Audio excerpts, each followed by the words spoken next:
जो आज़ाद उम्मीदवार हैं उनके हवाले से खदशात तो अपनी जगह मौजूद हैं, इसलिए क्योंकि अगर वो जीत जाते हैं बड़ी तादाद में। अनफॉर्चुनेट चीज़ वो ये है कि क्यों इससे सवाल उस वक़्त बनते हैं जबकि आप यहाँ ज़मीरों की मंडियाँ लगानी शुरू करते हैं और बदकिस्मती से ऐसी मंडियाँ पास में लगती रही हैं।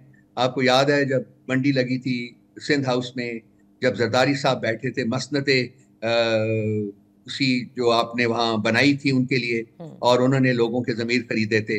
ये होता रहा है, बड़ी बदकिस्मती की बात है।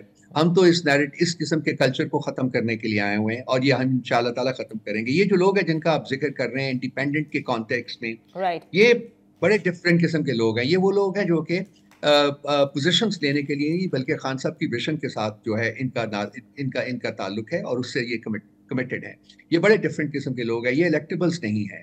इसलिए ज़मीर खरीदने की मंडियाँ तो ज़रूर लगेंगी, मेरे उस बारे में मुझे कोई शक नहीं है। लेकिन मुझे इस बारे में भी कोई शक नहीं है कि ये लोग जो हैं, ये बिकाऊ माल नहीं होंगे, ये नहीं बिकेंगे और ये खान साहब की आइडियोलॉजी के साथ अपनी कमिटमेंट जो है उसको ना सिर्फ बरकरार रखेंगे बल्कि उसको और शदीद करेंगे। तो सेनेटर फिदा और सेनेटर अब्रो क्या आइडियोलॉजी के साथ नहीं खड़े थे जो वो इस इंतखाबात के अंदर वो चले गए?